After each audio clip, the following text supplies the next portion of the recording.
UPPL মানে Urkhao promote private limited Urkhao promote private limited সেইটোৱে কাকো না খুদে ৰাউনাবো সোঙা বিচৰ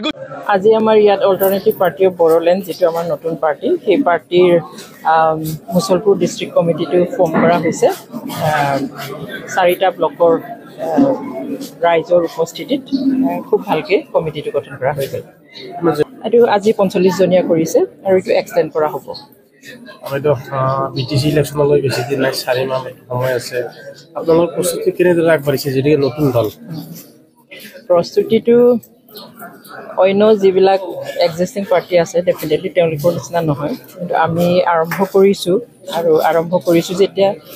পাৰ্টি হিচাপে আমি ইলেকশ্যনত অংশগ্ৰহণ কৰিম আমি কিমানলৈ আগবাঢ়িব পাৰোঁ সেইটো সময়ে ক'ব আমি আশা কৰিছোঁ যেহেতু এতিয়া ডিষ্ট্ৰিক্ট কমিটিবোৰ প্ৰায় হৈছে আৰু বিভিন্ন ডিষ্ট্ৰিক্টত অলৰেডি ব্লক আৰু প্ৰাইমাৰী কমিটিও গঠন কৰা হৈছে গতিকে আমি ভাবিছোঁ ভালকৈ আগবাঢ়িব পাৰিম আৰু এটা কথা আমি এইটো জানো সকলোৱে যে যিদিনাখন আমি পাৰ্টিটো গঠন কৰিছোঁ ডিক্লেয়াৰ কৰিছোঁ বহুত মানুহ সিদিনাখনেই সিদ্ধান্ত লৈ পেলাইছে আৰু সেইকাৰণে এতিয়া আমি যাবহে পৰা নাই মানুহৰ ওচৰত জইনিং প্ৰগ্ৰাম আমি কণ্ডাক্ট কৰিব পৰা নাই আমি ডিষ্ট্ৰিক্ট কমিটিবিলাক সম্পূৰ্ণ হোৱাৰ পিছত জইনিং প্ৰগ্ৰাম ল'ম বুলি ভাবিছোঁ 2-এটা সৰু সুৰা জইনিং প্ৰগ্ৰাম হৈছে কিন্তু ডাঙৰকৈ যিবিলাক মানে কৰিবলৈ আমি বিচাৰিছোঁ বা ৰাইজে ৰখি আছে সেইখিনি আমি এতিয়া সুযোগ দিব পৰা নাই আৰু হৈ যাব বুলি আমি ভাবোঁ ইমানটা সমস্যা আপোনালোকৰ পাৰ্টি দিব কাৰোবাৰ লগত এলায়েন্স হ'ব নেকি কিমানটা সমষ্টি দিব সেইটো আমি এতিয়াই ডিচাইড কৰা নাই এইটো খুব আৰ্লি আমাৰ কাৰণে আৰু যি সিদ্ধান্ত হ'ব সকলো আমাৰ কেবিনেটত সিদ্ধান্ত হ'ব গতিকে সেইটো আমি আজিয়ে কৈ দিব নোৱাৰিম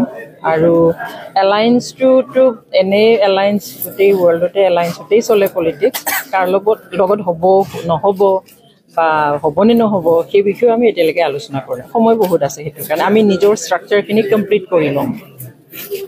কাৰণে বিজেপিৰ আগ্ৰাসন বাঢ়িছে যথেষ্ট তেওঁলোকে সাংগঠনিক সবল কৰিছে আপোনালোকে কিবা প্ৰত্যাহ্বানৰ সন্মুখীন হ'ব নেকি আমি আচলতে সেইটো মই দুৰ্ভাগ্যজনক বুলি ক'ম বিজেপি ইমান বিশাল এটা পাৰ্টি তেওঁলোকৰ চেণ্ট্ৰেলত চৰকাৰ আছে ষ্টেটত চৰকাৰ আছে তাৰপিছত আমাৰ এই জীৱন তেজ আদিৰ বিনিময়ত পোৱা সৰু এটা কাউন্সিলটো কিয় ইমান নজৰ দিছে সেইটো মই দুৰ্ভাগ্যজনক বুলি ভাবোঁ আমি যিটো 6 শিডিউল পাইছোঁ নিজক শাসন কৰাৰ যি ব্যৱস্থা পাইছোঁ স্বশাসনৰ যি ব্যৱস্থা পাইছোঁ সেই ব্যৱস্থাটো তেওঁলোকে আমাক এক্সাৰচাইজ কৰিব দিব লাগে কিন্তু ইয়াৰ সলনি বিটিচি দখল কৰাৰ যিটো মানসিকতা সেইটোত আমি দুখ পাইছোঁ আৰু এইটো আনফৰ্চুনেট আচলতে তেওঁলোকে সেইটো আমাক এৰি দিব লাগে নাজানো বিজেপিৰ নাই মই শুনা নাই মই নাজানো আৰু সেইটো তেওঁৰ ব্যক্তিগত কথা কাৰোবাৰ ব্যক্তিগত কথা সেইটোত মই ক'বলগীয়া কোনো এটা ছেক্টৰ নাই য'ত আজিৰ বিটিআৰ চৰকাৰখনে হাত দিয়া নাই এইকাৰণে মই কৈছোঁ যে আগৰ চৰকাৰৰ 5 বছৰ আৰু আমাৰ চৰকাৰৰ 5 বছৰ এখন কিতাপ ওলাবলৈ গৈ আছে আগৰ চৰকাৰৰ 17 বছৰ আৰু আমাৰ 5 বছৰ আমি এখন কিতাপ ওলাবলৈ গৈ আছোঁ ভিচিডিচিত 420 জন ভলেণ্টিয়াৰ আমি চৰকাৰে নিয়োগ কৰিবলৈ গৈ আছোঁ যাতে প্ৰত্যেকজন শিশুকে আমি বিটিআৰ অঞ্চলত ভালকৈ চাব পাৰোঁ বিটিআৰত আমাৰ ওমেন এম্পাৱাৰমেণ্ট মিছন আৰম্ভ হৈছে প্ৰত্যেকজন মহিলাৰ সমস্যা যাতে সমাধান কৰিব পাৰোঁ বিটিআৰত আমাৰ যি আছে আমাৰ দিব্যাংগ ভাই বেহেন যিবিলাক আছে দাদা ভাইসকল আছে আমাৰ